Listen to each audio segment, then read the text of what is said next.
आता पाहूया महत्त्वाच्या 50 बातम्या महाफास्ट पद्धतीने।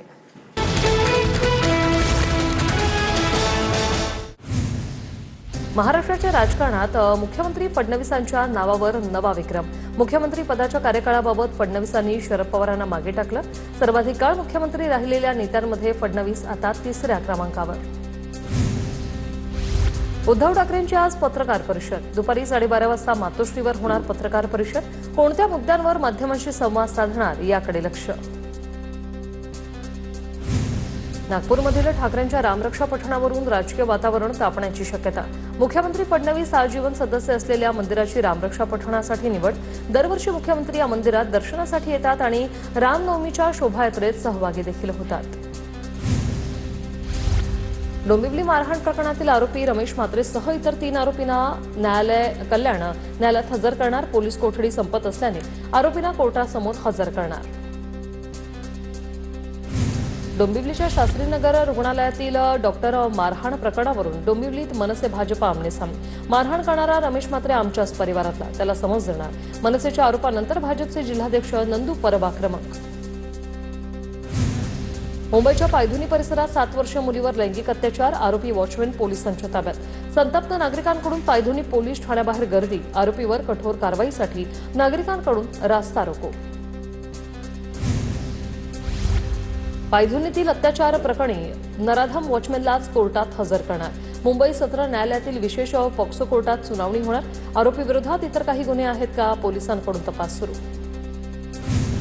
सर्वच खटल्यात नसरापूरप्रमाणे तातडीने न्याय का मिळत नाही, आरोपींना कायद्याचा धाक राहिला नाही। शक्ती कायद्यासारखा कायदा तातडीने लागू करणं आवश्यक। मुंबईच्या पायधुनीतील घटनेवरून रोहित पवारांचं ट्विट। विनायक राऊतांसह कुटुंबियांविरोधात गुन्हा दाखल, जादूटोणा केल्याचं असून गिरिजा राऊत यांचे आरोप। बोंधूबाबा फिरोज शेखला 2 दिवसांची पोलीस कोठडी। गिरिजा राऊत यांनी 3 वर्षांपासून ती मुलासोबत राहत नाही। 2022च्या प्रकरणाची 2024 मध्ये तक्रार। यात नक्की काहीतरी काळबेरं। विनायक राऊतांनी कुटुंबियांवरील आरोप फेटाळले। महाराष्ट्र भाजपच्या कोर कमिटीची आज बैठक। मुख्यमंत्र्यांच्या वर्षा निवासानी रात्री 8 वाजता या बैठकीचं आयोजन। मुख्यमंत्री देवेंद्र फडणवीस, राष्ट्रीय संघटन मंत्री शिवप्रकाश, रवींद्र चव्हाण, चंद्रकांत पाटील आणि पंकजा मुंडेंसह अनेक नेते उपस्थित राहणार। मुंबई शहरात घर द्या, उपमहापौर संजय घाडींसह पालिका आयुक्तांना पत्र। दहिसरहून येताना ट्रॅफिकचा त्रास होत असल्याचा पत्रात उल्लेख। भायखळ्यात अतिरिक्त आयुक्तांच्या रिक्त बंगल्यासाठी घाडींचे प्रयत्न। हिंगोलीचे फुटीर खासदार नागेश पाटील आष्टीकरांना शिवसैनिकांचा फोन, पक्षांतर का केलं असं म्हणत शिवसैनिकांनी आष्टीकरांना जाब विचारला। तुम्ही पुन्हा निवडून येणार नाही, शिवसैनिकांनी आष्टीकरांना सुनावलं।